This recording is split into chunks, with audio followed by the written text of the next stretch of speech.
Hi how you. बेटा एक खबर न्यूज में छप रही है, तुम लोग आई एम श्योर देख रहे होगे।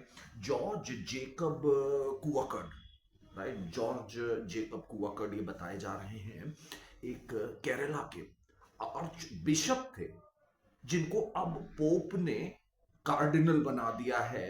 अपेरेंटली कोई सेरेमनी हुई है वेटिकन सिटी की सेंट पीटर्स बसिलिका में। तो कुछ नए नए शब्द आए, तो मुझे लगा कि थोड़ा सा एक्सप्लेनर अगर मैं तुम्हारे लिए दे पाऊं तो शायद तुम्हारे काम आए, राइट। तो इसी पर्पस को जानने के लिए, मतलब इसी पर्पस से ये एक छोटा सा वीडियो तुम्हारे सामने लेके आ रहा हूं। इसमें एम होगा मेरा कि मैं तुम्हें इस पूरे खबर का कॉन्टेक्स्ट समझाऊं और साथ ही साथ क्रिश्चियन चर्च की जो हायरार्की है ऑफिसर्स की, इनको जिसको क्लर्जी कहते हैं, आई एम श्योर बुक्स में तुम लोगों ने जरूर पढ़ रखा होगा ये वर्ड, या एक्लेसियास्टिकल हायरार्की ऐसा कह करके भी हमको डराया जाता है। सो आई जस्ट थॉट कि उनको एक बार कवर कर लिया जाए। तो मैं इस वीडियो में तुम्हें वही दिलाने, वही जो इंफॉर्मेशन है वो देने की कोशिश यहाँ पर करने वाला हूँ। साथ ही साथ कुछ और चीजें जो एग्जाम्स में पूछी जा सकती हैं वो भी मैं साथ में ही डालूंगा डिस्कशन में, राइट। तो बात को शुरू कर रहे हैं। सबसे पहले ये समझो कि सेंट पीटर्स बेसिलिका ये वेटिकन सिटी में एक चर्च है। इसकी नींव तो रखी थी कॉन्स्टेंटीन ने 4th सेंचुरी में। Constantine was the first Roman emperor who accepted Christianity, और उन्होंने ये चर्च की फाउंडेशन रखी थी। ओरिजिनली इसका कंस्ट्रक्शन हुआ था, लेकिन बाद में 1500 के आसपास, अर्ली 16th सेंचुरी, वही जब यहाँ पे पोर्टुगीज आकर के गोवा पे कब्जा कर रहे थे, उसी समय के इर्द गिर्द ये वेटिकन सिटी में चर्च फिर से बनाई गई, जो इसका मॉडर्न स्ट्रक्चर है, जो अभी इस समय हम लोग देख पा रहे हैं। और इस पे तुम्हें जान के शायद हैरानी हो, माइकल एंजेलो ने भी काम किया था, राइट। तो ये बड़ी प्रसिद्ध चर्च मानी जाती है, राइट, प्रसिद्ध चर्च मानी जाती है। अब समझो जरा सा कि जो क्रिश्चियन चर्च है उसके जो ऑफिसर्स होते हैं, क्लर्जी जिन्हें कह रहे हैं, उनकी एक हायरार्की है। वो हायरार्की पहले जरा समझने की कोशिश करते हैं। ओवरऑल अगर समझोगे तो क्रिश्चियन हायरार्की में 7 लेवल तुम्हें दिखेंगे।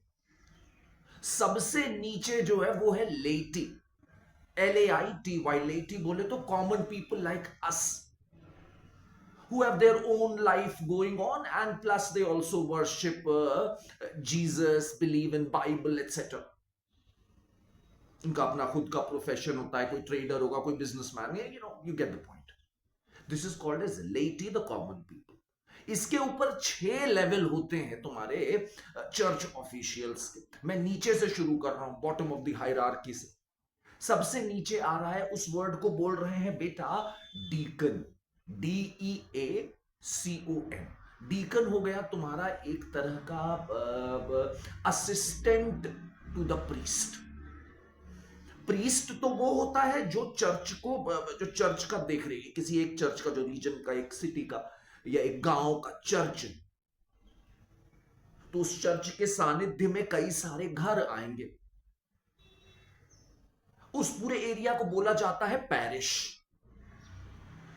तो पैरिश और प्रीस्ट, इसके सबसे नीचे जो लेवल है वो है deacon. Deacon is like the assistant to the priest, he is like a priest in training, जिसकी ट्रेनिंग चल रही है साल भर की, उसको बोलते हैं डीकन। और जब यही डीकन की ट्रेनिंग पूरी हो जाएगी, सारे इसने भाई वाव लेगा, ओथ लेगा, जो डीकन है वो थोड़े बहुत चर्च के काम काज करने की उसको इजाजत होती है, सारे नहीं, थोड़े, जैसे वो शादी नहीं करा सकता है, ठीक है। अच्छा, फिर आता है अगला लेवल। डीकन के ऊपर अगला लेवल है जो मैंने तुम्हें अभी बोला, प्रीस्ट हो गया तुम्हारा। प्रीस्ट है जो एक चर्च का देख रेख करेगा, पूरे पैरिश का ध्यान रखेगा, शादी कराएगा, कन्फेशंस लेगा, एटसेट्रा एटसेट्रा एटसेट्रा, है ना। कहीं पर गलती करूं तो मुझे माफ करना यार, है ना, गलतियां करता ही रहता हूं, जानते हो, है, टूटा फूटा ज्ञान है, इधर उधर से बटोर के तुम्हारे सामने रखता रहता हूं, तो कुछ गलती करूं तो उसके लिए मैं हृदय से क्षमा प्रार्थी, राइट। बट जो चीज ठीक ठीक लगे वो जरूर ध्यान में रखने की कोशिश करना, काम आ सकती है। तो मैंने तुम्हें क्या बताया, लेटी तो हमारे आपके जैसे कॉमन लोग हो गए। उसके ऊपर आता है डीकन। जो कि असिस्टेंट है, तुम्हारा ट्रेनिंग चल रही है, जिसकी उसकी जब ट्रेनिंग पूरी हो जाएगी तो वो बन जाएगा प्रीस्ट ऑफ अ पैरिश। ठीक है, जब ये प्रीस्ट, अच्छा देखो अब ये प्रीस्ट बन गया, अब इन्होंने क्या कर रखा है, चर्च ने, पोप ने क्या कर रखा है बेटा, चर्च ने मुझे ऐसा बोलना चाहिए शायद, कि इन्होंने जितना भी जहां जहां क्रिश्चियंस रहते हैं उन रीजन्स को डिवाइड कर रखा है पैरिश में, राइट, या उसे पैरिश के ऊपर, जैसे पैरिश के कुछ पैरिश का कलेक्शन होगा तो उसको बोल रहे हैं डायोसिस, डायोसीज ऐसे करके बोलते हैं, स्पेलिंग लिखते हैं DIOCESE, डायोसिस, डायोसीस ऐसे करके बोल रहे हैं। तो करीब करीब पूरी दुनिया में बेटा जानते हो कितने डायोसिस हैं, 3000 डायोसिस हैं, तकरीबन तकरीबन 2990 के आसपास डायोसिस हमें बताए जा रहे हैं, जिसमें से भारत में डायोसिस है करीब करीब 175 के आसपास। हर डायोसीस का निरीक्षण, हर डायोसीस की देखरेख करने वाला जो बंदा है उसे कह रहे हैं बिशप। अब फिर से मेरी बात समझना, हर पैरिश है एक छोटा छोटा गांव, शहर, कस्बा टाइप का, जहां पे एक चर्च है, वहां पे है प्रीस्ट, प्रीस्ट के नीचे है डीकन, और प्रीस्ट ऐसे पैरिशेस के गुच्छों को डिवाइड किया गया है डायोसिस में। ये एक रिलीजियस एडमिनिस्ट्रेशन यूनिट है, ये जितने भी ब्राह्मणिक धर्म है तुम्हें वहां पे मिलेंगे, इवन सिखिज्म में मिलेंगे। Anyway, coming back to the point, right, diocese है, हर डायोसिस का एक हेड है, कौन, जिसे कहेंगे बिशप। चलो ठीक है, अब यहां तक तुम्हें अगर बात समझ में आई तो इसके आगे फिर मैं अगला लेवल समझाऊंगा। देखो कितनी लेवल हो गई अपनी, लेटी, डीकन, प्रीस्ट, पैरिश का प्रीस्ट, और उसके ऊपर डायोसिस कहलाएगा रीजन, और उस पूरे डायोसिस जिसमें कई सारी चर्च और प्रीस्ट होंगे उसके ऊपर बैठ के बन के बैठेगा उनका सर्वे सर्वा एक बिशप, जो बहुत महत्वपूर्ण एरिया या मेट्रोपॉलिटन रीजन होगा जहां पे काफी क्रिश्चियंस रहते हैं, उन एरियाज को बोला जाएगा आर्च डायोसिस।